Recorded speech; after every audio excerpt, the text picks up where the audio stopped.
बहुत समय पहले की बात है।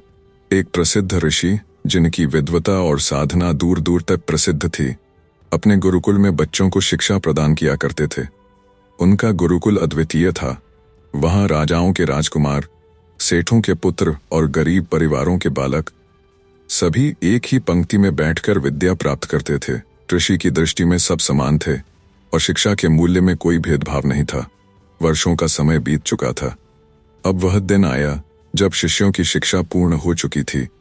सभी शिष्य बड़े ही उत्साह में थे, क्योंकि वे अपने अपने घर लौटने की तैयारी कर रहे थे। लेकिन जाने से पहले ऋषिवर ने सभी शिष्यों को अपने पास बुलाया।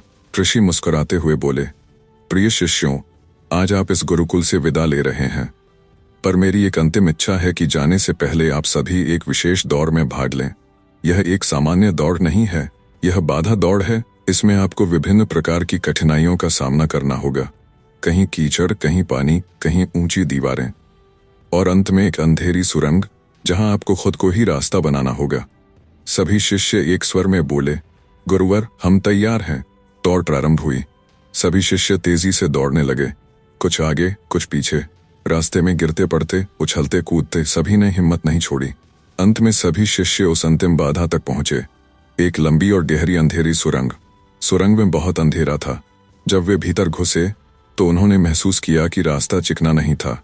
जगह जगह नुकीले पत्थर पड़े हुए थे जो उनके पैरों में चुभने लगे। हर कदम पर दर्द, लेकिन रुकना मना था। कुछ शिष्य दूसरों को धक्का देकर आगे बढ़ने की कोशिश कर रहे थे। कुछ संभल कर चल रहे थे ताकि खुद को चोट न लगे, लेकिन कुछ शिष्य ऐसे भी थे जिन्होंने उन पत्थरों को रास्ते से हटाना शुरू कर दिया।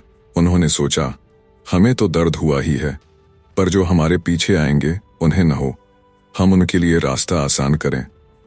कई शिष्यों ने वो नुकीले पत्थर उठाकर अपनी जेबों में डाल लिए, जिसे वे केवल दूसरों की मदद के लिए कर रहे थे। सब शिष्य अंततः दौड़ पूरी कर थके हारे ऋषिवर के समक्ष उपस्थित हुए। ऋषिवर ने मुस्कुराते हुए प्रश्न किया, आप सभी में से कुछ जल्दी पहुंचे, कुछ देर से क्यों? एक शिष्य ने उत्तर दिया, गुरुवर, सुरंग में स्थिति अलग हो गई थी।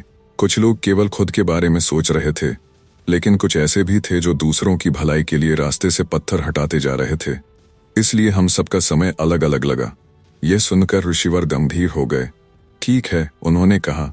अब वे शिष्य सामने आए जिन्होंने सुरंग से पत्थर उठाए और वे पत्थर मुझे दिखाएं। कुछ शिष्य संकोच करते हुए आगे आए। उन्होंने जेबों से जो पत्थर निकाले, वो देख सबकी आंखें चौंधिया गईं। वे पत्थर नहीं, बहुमूल्य हीरे थे। सभी विस्मित हो ऋषिवर की ओर देखने लगे। मैं जानता हूं कि आप सभी आश्चर्य में हैं, ऋषिवर बोले। ये हीरे मैंने ही वहां रखवाए थे, पर केवल उन्हीं के लिए जो दूसरों के लिए सोचना जानते हैं। जीवन की यह दौड़ भी वैसी ही है।